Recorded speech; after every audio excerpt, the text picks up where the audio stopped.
സംഭവങ്ങൾ ഇന്ത്യൻ ജനാധിപത്യത്തിന് കീഴിലുള്ള ഏറ്റവും വലിയ അക്രമമായിരുന്നു.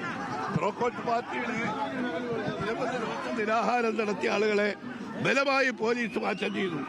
അവരെ ഈ CPPക്കാരുടെ പ്രകടനത്തെ, വിദ്യാർത്ഥികളുടെ പ്രകടനത്തെ ചോരയിൽ മുക്കിക്കൊല്ലുന്ന അതിക്രൂരമായ മൃഗീയമായ മർദ്ദനമാണ് ജന്തർ മന്ദറിൽ നടന്നത്. അതിൽ പ്രതിഷേധിക്കാൻ രാഹുൽ ഗാന്ധിയുടെ നേതൃത്വത്തിൽ പ്രിയങ്ക ഗാന്ധി, KC വേണുഗോപാൽ, കേരളത്തിലെ എല്ലാ MP മാരും ഒന്നടക്കം പ്രധാനമന്ത്രിയുടെ വസതിക്ക് മുമ്പിൽ പോയപ്പോൾ രാഹുൽ ഗാന്ധിയെ വലിച്ചിഴച്ചുകൊണ്ടാണ് അറസ്റ്റ് ചെയ്തത് എന്നുള്ളത് നമ്മൾ കണ്ടു.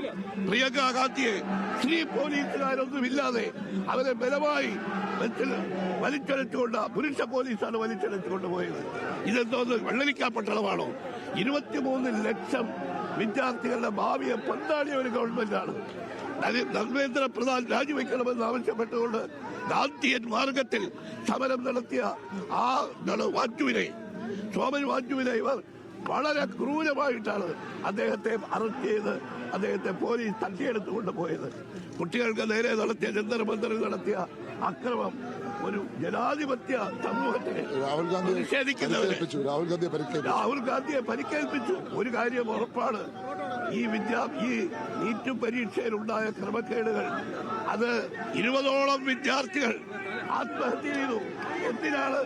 ഇത്രയും സുപ്രീം കോടതിയുടെ മാർഗദർശനം എല്ലാം കാറ്റിൽ പറത്തിക്കൊണ്ട് പുനഃപരീക്ഷ നടത്തിയിട്ടും ഇന്നും രക്ഷിതാക്കളുടെ, വിദ്യാർത്ഥികളുടെ ആശങ്ക അവസാനിപ്പിച്ചില്ല.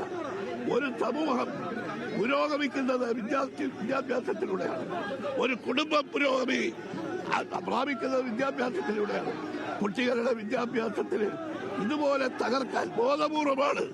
കാരണം വളർന്നു വരുന്ന ഒരു തലമുറയെ, ഏറ്റവും കൂടുതൽ ഉന്നതിയിലേക്ക് എത്താനുള്ള ഒരു തലമുറയുടെ സ്വപ്നങ്ങളെ തകർത്തുന്ന ഈ പരീക്ഷാ ക്രമക്കേട്, ഇതിനെതിരെ ധർമ്മേന്ദ്ര പ്രധാൻ രാജിവെച്ചാൽ മാത്രം പോരാ.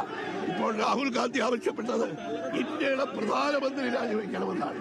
കാരണം ഇവിടെ നീതിയില്ല, ന്യായമില്ല. ഈ യുവതലമുറയോട് കാണിക്കുന്ന ഈ ക്രൂരതയിൽ പ്രതിഷേധിച്ചുകൊണ്ട് KPCC ഇന്ന് രാഹുൽ ഗാന്ധിക്കും അതുപോലെ തന്നെ റോക്കോട്ട് ജനതാ പാർട്ടിയുടെ കുട്ടികൾക്ക് നേരെ നടത്തിയ ക്രൂരമായ അക്രമത്തിലും പ്രതിഷേധിച്ചുകൊണ്ടാണ് ഈ ലോക് ഭവന്റെ മുമ്പിൽ ഇന്ന് ഈ പ്രതിഷേധ ധർണ നടത്തുന്നത്. ഇതിവിടെ കൊണ്ട് അവസാനിക്കാൻ പോകുന്നില്ല. രാഹുൽ ഗാന്ധിയെയും കോൺഗ്രസിനെയും MP മാരെയും ഈ സമരം ചെയ്ത MP മാരെ ആക്രമിച്ച ഗവൺമെന്റിനെതിരെ, പോലീസിനെതിരെ, അമിത്ഷായുടെ പോലീസിനെതിരെ ശക്തമായ പ്രതിഷേധം മുന്നോട്ട് പോകും. അതിന്റെ തുടക്കമാണിത്.